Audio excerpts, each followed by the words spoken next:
Rounding some corners is in South Florida to see a spring training baseball game between the Philadelphia Phillies and the Pittsburgh Pirates. And if you're a recreational marijuana user in Florida, you're out of luck. You can only get it if you're a medicinal marijuana patient. And even then, there are a lot of restrictions before you can get that license. And then you will see the many CBD related stores selling their products along the highways. If you're not one of those medicinal marijuana patients, you have to be, well, as many marijuana users are, a situational specialist. We're heading out onto the highway here in Hudson, Florida. We're going down to see the Phillies. There's a marijuana leaf right there. Woo! Phillies were in the World Series last year.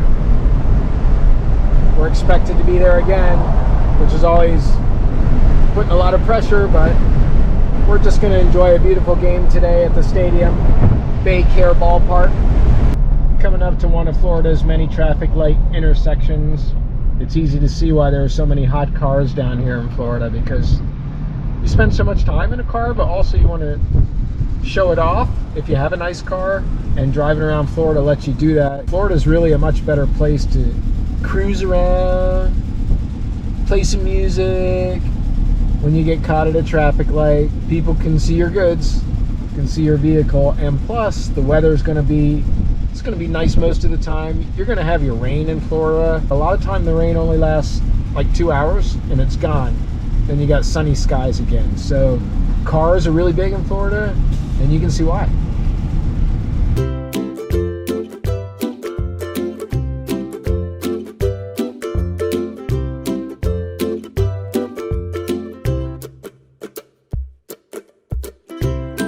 So the classic tailgate is something you do at almost every sporting event, including baseball.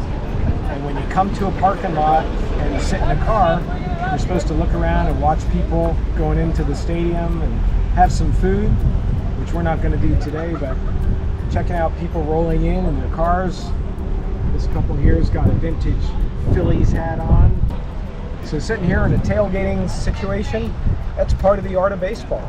When you think about art, the definition of it really is a combination of creativity and the ability to move the person who takes in the art to meaning. That is, to get them to take notice of the art and have meaning. And so when you talk about baseball, what makes it artistic is the motion and the subtlety.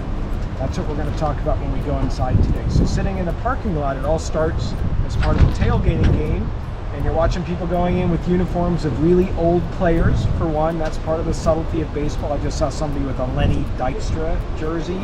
Lenny Dykstra had a checkered or storied post-baseball life, ending up in jail for a while. But when he was with the Phillies, he was one hell of a player. Nails was his nickname. That was his nickname because of how hard he played the game. He put his nose down and got in the dirt. We've got some people walking by us here with some classic Phillies uniforms. You want to pan over there and catch them. That's all part of the art of baseball. Taking notice of the people in the parking lot during tailgating and seeing what kind of meaning is coming out of what they're wearing as they're in motion going up to the game.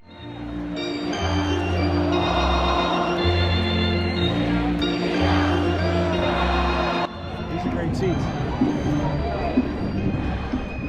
It's a beautiful day for a baseball game. If you're a baseball fan, you know that saying, because that's always the way that baseball fans start their day when they're getting ready for a baseball game. Whether it's sunny or not, and today is, and today really is beautiful, that's one of the artistic expressions of baseball. It's a beautiful day for a baseball game. And behind me, you can start to see the art coming together. They're preparing the field down below me. You've got the grassy green, it's a natural grass, and then you've got the red clay. And that's what the players are playing on. They're fielding really hard balls, hit at them over 100 miles an hour, and you gotta know that that ball is gonna have a predictable bounce as much as is possible. So you got red clay out there. That red clay is coming from New Jersey and the Partech company. That's part of baseball's evolution, is the materials used in it are evolved over time. The bats are made out of ash. The baseballs have clay in the material as well, the rawhide. Baseball goes back many, many years, back to the beginning of the century, and the tradition is part of its art form. This is the Phillies stadium, so you see a lot of red out there. That's the Phillies color, at least one of the main colors for their uniforms. And playing in the background, you have music. That's also part of the art of baseball. This is the Phillies stadium. So of course in the background, you've got Hall and Oates playing, getting people in the mood, reminding them of the legacy of the Phillies and also of Philadelphia as a city, producing music. And the music is getting people in the mood for a beautiful day at the ballpark.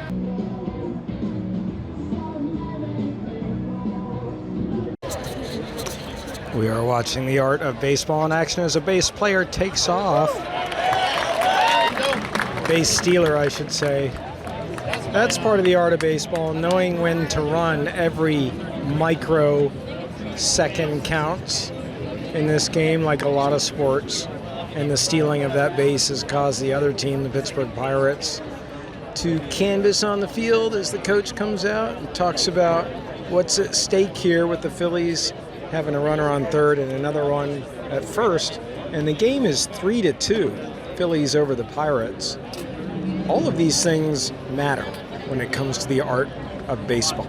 So part of what's going on right now, those guys on the mound are trying to slow down the motion of the Phillies, because when the Phillies started this inning, they were behind 2-0. But one of the Phillies hit a home run, and now the Phillies are in the lead, 3-2. And you just saw a base stealer steal a base. It looks like they're having a talk. It looks like they're changing pitchers, which they are also doing. He's running in now. You can see him trotting across the diamond, as they call it. But this is as much about slowing the motion of the Phillies as it is about replacing the pitcher with a new person who hopefully can get people out. As we take in this vendor here, serving up alcohol under the hot sun of Florida, let's make mention of what is a monumental change in baseball. Way off in the distance, you can see a ticking clock there. It's at 10 seconds, 9. Oh, it's reset at 20.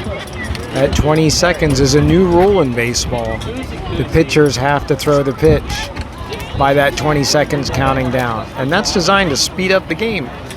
And a lot of people are saying, oh, baseball is really rushed now. Well, that's kind of what the rule was supposed to do, is to make it faster. I don't know about rushed. And it is spring training, so we're still trying to see how pitchers and hitters are going to adjust. But this is also playing with the art of baseball, because the motion of baseball, which is where the art of baseball resides, has in the past been more slow-paced, with the pitcher and the batter having a kind of a psychological duel up there. The pitcher getting ready to pitch and the batter backing out. And then the pitcher getting ready to pitch and the batter getting ready to bat, and then the pitcher backing out, saying, no, you're not going to control it, the time and the motion. No, you're not going to control it, the time and the motion. And now that has been changed because of this new rule in baseball. The art of baseball, therefore, is also organic. It's always changing as they change the rules. The art of baseball is also taking place in other areas down there on the baseball diamond. When you see those red shirts out there, you actually have 2 players and 2 coaches. Yeah, so you have a lot of communication going on between those two. When they walk back and tag the bag, those players, the coaches are yelling out reminders, or speaking softly, I should say, about what the situation is, how many outs there are, how many men are on base, look for this kind of pitch. And that's not the only communication going on. Because down here, where you have the catcher looking into the dugout like he's doing right now and getting a sign from a coach or a player, and that sign is going to be the use of a finger, swiping it, putting it up in the air, like that ball right there. That should be an out. And that sign is telling the catcher what kind of pitch to call for the pitcher. And the pitch is going to be a standard baseball pitch. Most of the time, a fastball, a curveball, a changeup. Most people don't know what that is. That's where your arm speed looks like a fastball, but the ball comes in slower, so you're changing it up, and the player swings out in front of it. All those things are being talked about without any words being uttered by the communication, because baseball is an art in motion. So what a beautiful display of art at the Museum of Baseball, which is a baseball game because baseball is an art. And we got to see the Phillies take one from the rival Pirates today, our cross-state Pennsylvania rivals. And that game included a 3-run home run. Alex singled his first time up. This one's out toward right. Forget about it. It's gone. Onto the berm. A home run for Alec Bohm the opposite way. And the Phillies take the lead here in the third. And during the game, if you knew what to watch for as an art critic of baseball, you were looking at the hand signals. You were taking notice of where the faces and the eyes of the players were pointing when they weren't looking at the field of play. And you were taking in all of the motion going on in baseball. So rah-rah for the Phillies. We took one from the Pirates in beautiful Clearwater, Florida.